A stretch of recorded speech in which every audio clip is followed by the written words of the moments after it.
Yığışdırılan köşklərin sahibləri işsiz qaldı. Onların əksəriyyəti üçün bu yeganə çörək ağacı idi.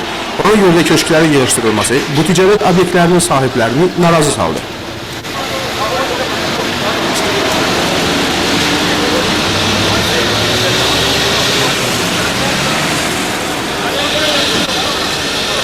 Dünya veteranı. Özüm 2. qrup invalid, oğlum Qarabağ veteranı.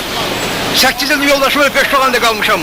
Köyəkəlim ölüb qızım uşaqla üstümdə 14 baş külfət gözünü burası çəkdi. Heydər Əlif deyib ki, sən get dəmatın körəni kəsinlə. Yoxsa deyib bu uçan barıları kraskalayla. Köşklərin sahibləri bildirirlər ki, onların fəaliyyəti şəhər icra hakimiyyəti ilə razılaşdırılır və bununla əlaqədar sərəncam verilir. Və bilmək istəyirlər ki, vaxtilə verilən sərəncamların hüquqi statusu bundan sonra necə olacaq? Və yaxud bunların fəaliyyət göstərməsi üçün yeni ticarət obyektləri yaradılacaqmı?